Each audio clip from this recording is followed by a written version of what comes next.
Hello, everyone. So today is Ash Wednesday. Today is Ash Wednesday, and that's the beginning of the liturgical season of Lent.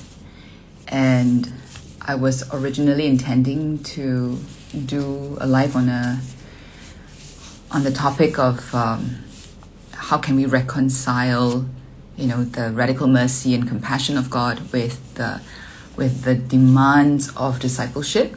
I was thinking of, talking about that. And then I realized, well, maybe there's a different angle to this that can be in line with the way we go about our Lenten practices. Okay, so if you hear a bit of shuffling there, that's my dog who is trying to find a comfortable spot on my desk. Okay, so when we think about Lent, okay, I'm going to share this from a perspective of interior integration and authenticity, okay? And I come from that path of someone who has tried very hard, very long to be a good Catholic, right? Good Christian. Not that that's a bad thing, but that has been so much a part of my identity before I really know who I am from the inside out, that it's become a persona, okay? So being a good Christian, being a good Catholic, for the longest time, that was one of my personas. That's how I knew myself. That's how I think wanted others to see me. Part of my sense of being accepted, a big part of it was being in good standing with my religious community, my faith community. So that was something that was very much from the outside in, and I never knew that, right? I never realized that when I was still internally very fragmented. I only realized that as I went about my interior integration journey, and I realized that that one of the masks I wear, that I hide behind, is that of being the good Catholic. A good Catholic, the good leader. And on its own, you may think, well, what's wrong with that? There's nothing wrong with trying to be a good Catholic. No, it's a very good thing. It's a praiseworthy thing.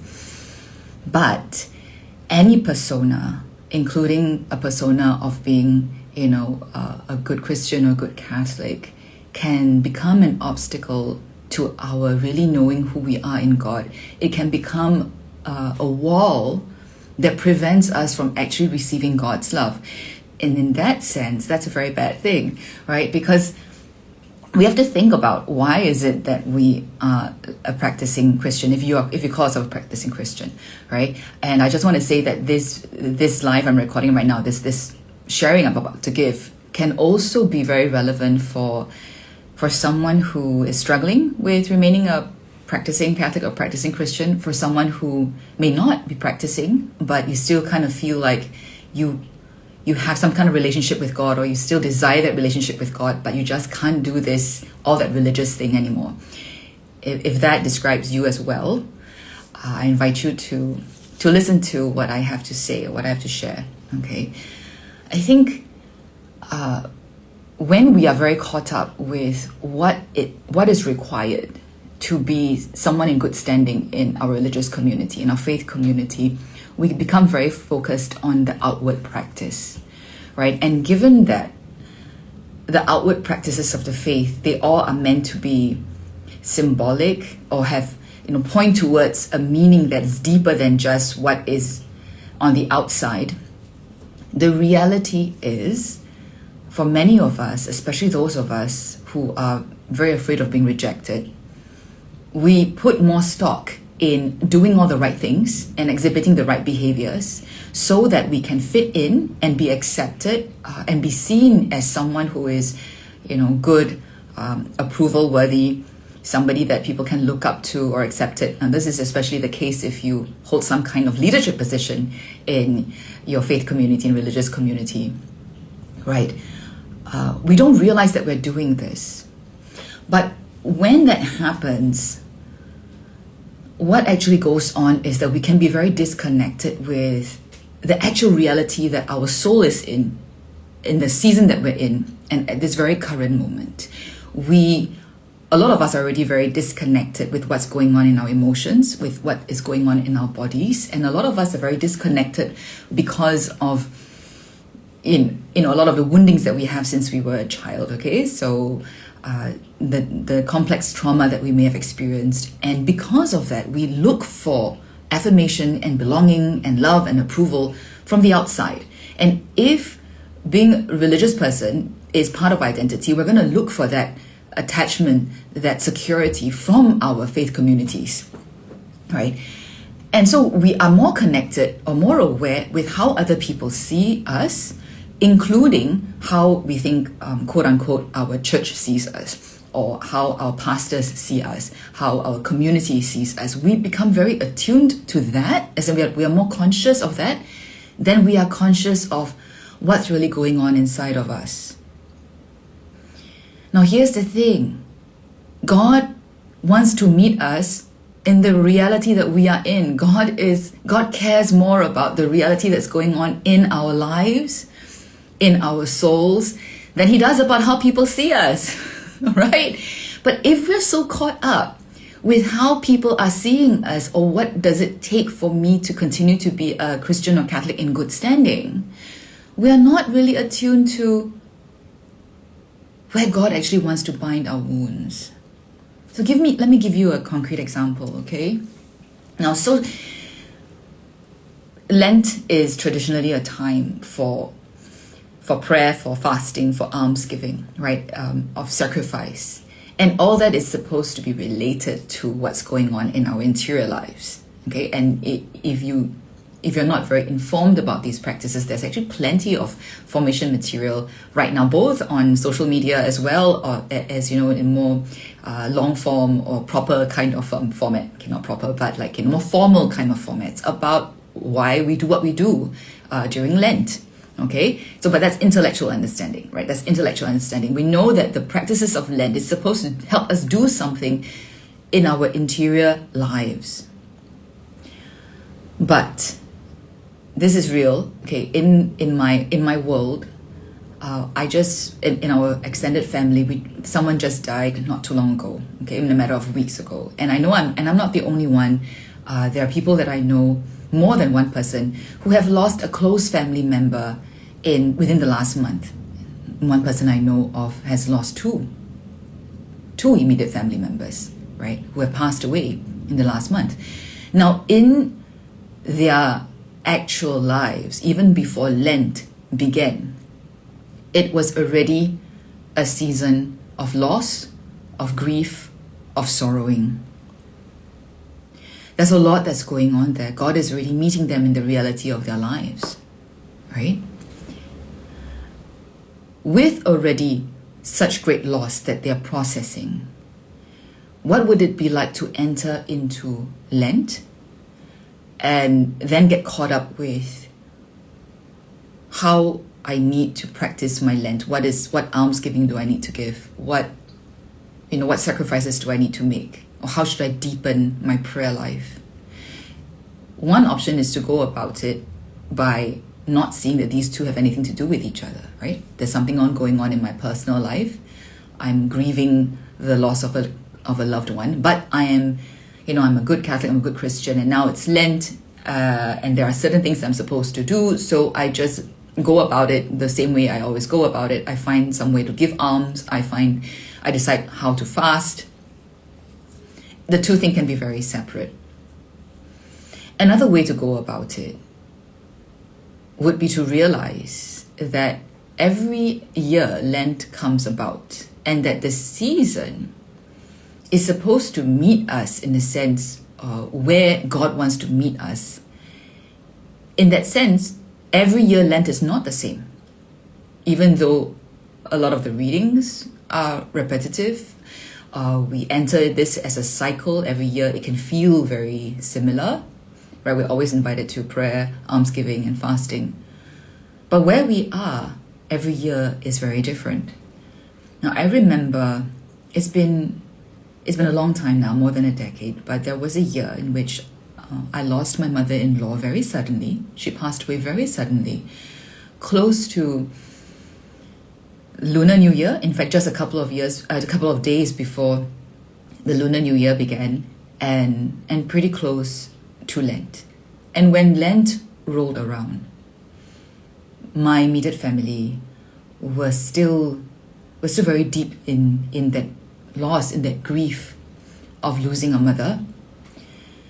And there was no emotional capacity truly to even think about, like what Lent is going to be like this year, or what am I supposed to, or how am I meant to give alms or sacrifice.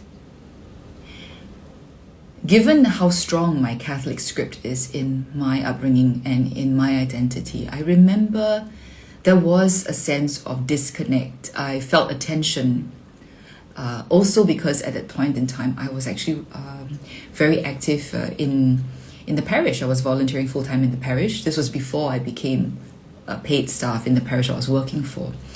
But there was a break that I managed to take after my mom-in-law passed away. But at the same time, I was very aware of there's this thing there are these things that I'm supposed to do for Lent, right? And but at the same time, the image that kept coming back to me that reflects the interior state of my life was like, I have this image of a mountain, and there was like a cave inside the mountain, and a lightning had struck it, like a lightning had struck and struck through the rocks of the mountain and gone into the heart of the mountain.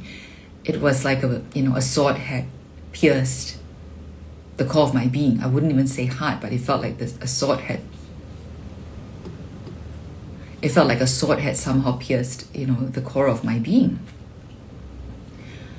And I think only those of you who maybe have lost someone close to you would know what I'm talking about. I think someone who hasn't lost someone close to them this would all sound very conceptual.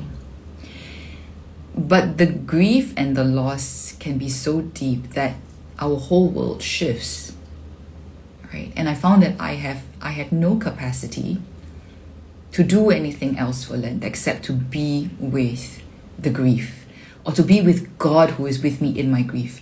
And it wasn't just me, it was how can I be with my husband, because it was his mother who died so suddenly, right? And in a way, that year, Lent and going into Holy Week was particularly contemplative, particularly mystical and deep, without us doing anything, without us trying to decide on any way of almsgiving or sacrifice or how to pray. When you're so deep in grief, really, sometimes it's very hard to do prayer. There is just nothing you can do, actually. And in a wonderful way, that helped us to be, right? So that season of grief actually really helped us to enter into more contemplation.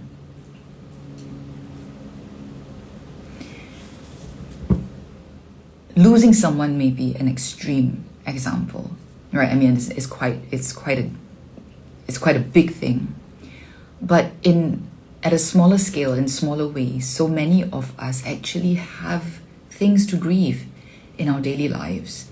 And there are many areas in which we haven't tended to, and we haven't actually allowed God to tend to. And when Lent rolls around, do we feel like we have to put on the brakes of what's going on in our life? And then now we got, it's like we have to flip a switch. It's Lent now, and I need to get to a particular frame of mind and do the Lenten thing. Or is there a way of entering seamlessly into this liturgical season, continuing the journey that is already happening with God in our actual lives? Now, this may be hard to understand or accept for some people, for some of you. And I would say that I think for me, for the longest time, I struggled to wrap my mind around this. A lot of the things that I think now I'm ready to maybe talk more openly about were things that I wrestled with in private, in my personal journey, just with, let's say, close people that I trust, and with my spiritual directors, trying to make sense of what does it mean for my practice of my faith to be real, to be authentic, and to meet me where I actually am. Sometimes it feels like God is putting his finger on certain parts of my life and calling certain things to life, and I need to wrestle with them. And those things that are happening may not be synchronized at all with the liturgical seasons, right? So for example, sometimes I could be in Lent and what's going on in my life feels more like Advent, or feels more like the resurrection. Or sometimes we could be in Easter or Christmas, and what's going on in my interior life, it still could be like Good Friday. And I know we are taught, right, that faith is more than just about us, that by entering into the liturgical seasons or joining the Universal Church in prayer, we're remembering that the world is bigger than us, and that our life is also sharing in the grief and the joys of others, even if where we are currently is not what the season is about. I know that. Okay, I'm very well aware of that. But here's the thing. All the content I've been putting out, I always make this distinction between intellectual knowing and being able to actually internalize it, right?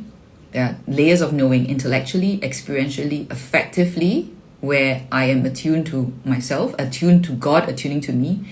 And then finally, at the deepest level of knowing is where all these is integrated and, coming into harmony, both within myself and with me and God. And from these two relationships, with God and with myself, then it flows into my relationship with others. So here's the thing. If you and I know intellectually that our faith is not just about us, but where we are in reality, we are still brokenhearted, or we are dealing with grief, or we are wrestling with shame, how can you be present to two things at the same time? I don't know about you, but I can't. A lot of times, my journey was just about acknowledging the limits that I have. And I feel terrible myself. There are times I feel so ashamed of myself. I think I'm just a very bad Catholic. I'm really not mature spiritually. That's why I can't deal with what's going on in myself as well as what I'm supposed to do. Okay? But sometimes I think where God kind of really hits me on the head in a loving way, of course, but I feel like he allows me to really hit the wall and have to acknowledge the truth, the reality that I can't do it, okay? I can't do the good Catholic thing and be honest about where I am right now if I can only do one thing at a time. And I want to pay attention to where God is meeting me right now. I have to set aside sometimes the practices that I plan to do, or what I think are the things that I think I need to do. I have to accept in humility that I just don't have the capacity to do that. And that the real thing, the authentic thing is right now, I'm just wrestling with this one thing. I'm just maybe in the depth of my grief right now. And I'm still angry, maybe even with the loss at how it was so unexpected. I could even be still feeling anger at God. And my experience over the many years that I have been wrestling with these things, with the tension between what's going on inside of me and the practices that I feel I am supposed to do, the behaviors that I'm supposed to exhibit externally, has really, really shown me that if I emphasize what's on the outside, I may be able to fit in and think of myself as a Christian or a Catholic in good standing. Other people may approve of me, but I have abandoned myself. And more importantly, perhaps, I can't receive God's love for me. And if I can't receive God's love for me because God is actually trying to meet me where I really am, not where I think I should be. God is actually trying to meet me where I am, even though that, looks like, rubbish, even if that's weak and flawed and imperfect and I may think sinful, that's where he is. And instead of letting him meet me there, I'm trying to act all holy, on the outside. I'm trying to earn my worth. I'm trying to earn the value or, the worth of being his child. Right? So there is this disconnect. I'm not only not letting God meet me where I am being false to myself and to others. And sometimes we have to make a choice. I think we can live with that kind of dissonance for a very long time. I lived with that kind of dissonance for decades in my life. At the start, it was because I wasn't even aware that I was feeling that way, actually. Right? At the start, I wasn't even aware that there was this dissonance. And then even as I became aware of that dissonance, I was just too afraid of losing the approval and the belonging that I had by being a good Christian / Catholic, that I wasn't able to meet myself where I really was, or let God meet me where I was. So that earlier question that I said, that I put up in a poll a couple of days ago, and I asked on my IG story whether anyone struggled with reconciling God's scandalous mercy and compassion with the high demanding call of discipleship. And there were only 8 people who responded, but all 8 said that yes, that they did struggle with it. Right? And in my experience, which is many more than 8 people that I've spoken to, that I've journeyed with, I think all of us struggle with this for a very long time. How can I reconcile God's infinite and scandalous mercy and the demanding call to discipleship? So here are a couple of things that I want to share what I've realized, and in relation to what I'm talking about. How can we be real and authentic about Lent? Is it possible to have a good Lent, so to speak, without really trying hard in almsgiving, in sacrificing, in praying more? My answer, at least my personal answer up to now, is yes, because the only way to grow in our ability to meet the demands of discipleship, okay, so the demands of discipleship are high. No two ways about that, no argument about that. But I don't think we were ever called or expected by God to meet that demand with our own human strength, especially when we don't even realize how broken and wounded we are. The only way we can ever live the call to discipleship is that the Holy Spirit gives us the grace to do so, that we do so by letting Christ live in us. But this is not 0 to 100, in a split second kind of a thing. God likes to act oftentimes very gradually and slowly in our lives. There are times that He gives us grace unexpected, and maybe for a little while it seems that we have strength that we didn't have before. But if you and I are honest about it, the usual way that God works is gradually, right? Is with nature. The spiritual and the natural, they work together, right? And I found when I am honest about where I actually am, okay, which it could be like way down here, versus where I think I should be, which is actually a lot higher than here, I often try to perform at this level.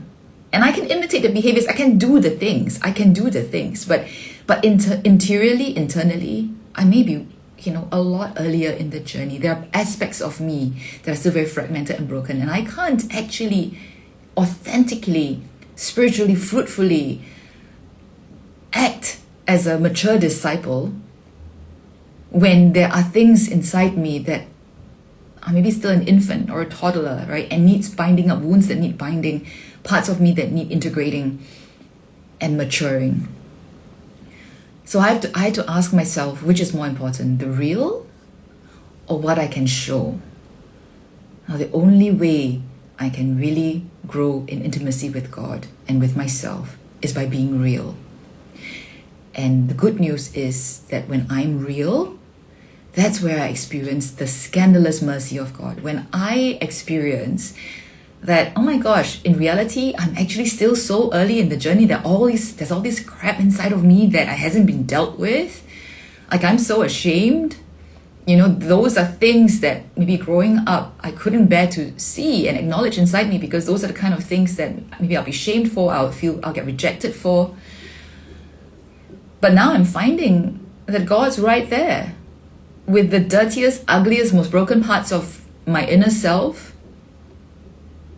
And His mercy and compassion is ridiculously scandalous, because sometimes, especially early on in my journey, I thought God loved me because I was trying so hard to be good. I kind of felt like I deserved His love, right? It sounds so ridiculous, but when I was younger, like I said, I'm the good Catholic, right? So I worked really, really hard to be deserving of God's love. And for as long as I didn't have any big fall that I couldn't pretend that I haven't fallen, which did happen at one point in my young adulthood, and that, I really did fall off. But apart from that big fall, there were so many areas of my brokenness that I was just blind to, because I didn't want to see them. I just wanted to see how good I was, and I wanted God to see how good I was, and I wanted to just take in the approval and the affirmation from other people, from my community, from my family, and from God, because I was good. And as long as I was operating there, I couldn't experience His mercy, and I was building my house on sand. But when I could get real, when I allowed myself to really look at myself honestly, I find God sitting with the exiled parts of me, okay? He sits with the very parts of me that nobody would want to be with, that I wouldn't want to be with. And in an amazing way, it's when I let that happen, when I'm present to God, sitting with the ugliest, dirtiest, most sinful, broken parts of me, when I experience His scandalous mercy, that I actually have real capacity, that I actually grow in real capacity to follow Him and to love others, to be compassionate to others, to exercise, let's say, self-control or self-regulation, whatever it is you associate usually with, let's say, the demanding call of discipleship. I think the hardest one is to love our enemies, right? To really forgive and love our enemies. That cannot be rushed. When we are concerned with what it looks like, we can rush to forgive someone. We can tell people that we're forgiven, but our whole bodies and our hearts will tell us that we are lying. We'll find that although we think we're forgiven, we can't move on. We haven't really been integrated and healed. The only way, I think, to really be able to grow in our capacity to live the demanding call of discipleship is to allow ourselves to experience the scandalous mercy of God. And to allow ourselves to experience the scandalous mercy of God requires us to be very honest about our limits, to be okay with looking bad. Sorry, for me, that's such a horrible thing. That's such a hard thing, because my whole life has been about being good, about being mature. That was my trauma response. So that's what I've learned, okay? Learning about interior work and complex trauma. I realized that was my way of being safe, by being the one that everybody thought was very mature, very responsible, trustworthy. I wanted to be that because that's how I would be loved. And that was the persona I tried to show God as well. And in His love, He has come and shown me that the reality is very different, but that He loves me, in spite of all the ways I'm not ready to be mature and responsible and loving. That the reason why I was so often filled with resentment when my love was not returned, when I've worked so hard and sacrificed so much to be good, and then I see someone else not trying, or that makes me so angry, right? And those are the moments that I don't know how to have compassion for someone else, because I did it. Well, I think I did it, right? I'm doing so much. I'm trying so hard to be loving, to be kind, to be forgiving, to whatever it is, to be a disciple. And how is it that someone else can try to get by without trying as hard? And it's just not fair. So that's the elder son in me, right? The elder son in the parable of the prodigal son. Like, I've worked so hard and tried so hard to be your good child. Why is it that you love someone else, this other person who isn't even trying, who has betrayed you? I couldn't accept the scandalous mercy of God for other people because I couldn't see the parts in me that actually was the younger son and needed God's scandalous mercy. So one reason we cannot reconcile these two is because we think everything should happen right now. We don't honor the process of time, right? Of chronological time. We don't honor the process that everything in creation grows and matures stage by stage. There are seasons. And the thing about a lot of this about the traditions of our faith, right? Speaking as a Catholic, there's just so much. There's so much about about catechesis, about liturgy, or like, for example, about Lent.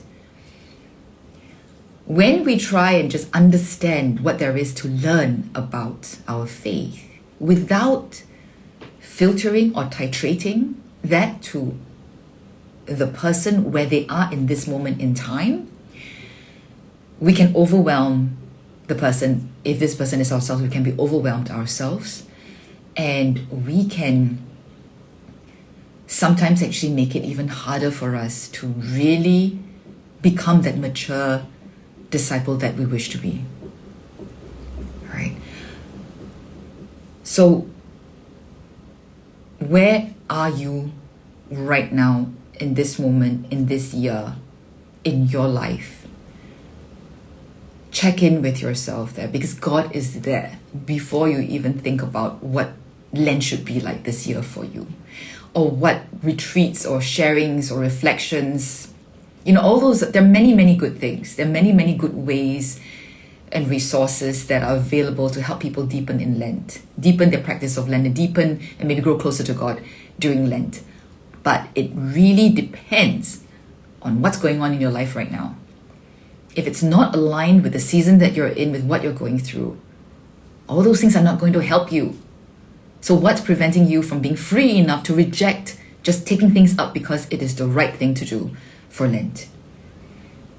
If you are someone like me, who has a very strong, good Catholic script, or feel the need, the obligation to do that, recognize that maybe obedience, in the best sense, this Lent, could be to let those practices go and look like a bad Catholic, because that's not where you really are, and that's not where God is trying to meet you. I don't know about you, but for me, that's harder than just trying to go through the motions of, going through the motions of all the Lenten practices I think I should do. I've done that before. I forced myself to go through Lenten practices and finish Lenten reflection journals, even though it wasn't feeding me. But over time, I got better at recognizing that's not where I am, that's not where God meets me, and I give myself the permission to stop, to quit, which is a word that's actually pretty bad in my script. Quitting is a bad word in my script, right? It's like giving up. But if that's not where I'm meant to be, there's no shame in changing direction, right? And God is nothing if not flexible and adaptable in meeting us where we are. So, really, I think I'm going to wrap up this little sharing about integration in Lent, because I know that there are, a lot of people who are just very overwhelmed, and I don't mean for this to be another thing that you have to sit through. Whatever I share, I hope you take away what's helpful for you. I just really want to speak to those people who are struggling in that tension, okay? Feeling the need or the obligation to show that you're entering, all these Lenten practices. And at the same time, a part of you feeling that's really not working for you right now. That's not the truth of where you are. Reality is much greater than often the lenses we have, the scripts that we have.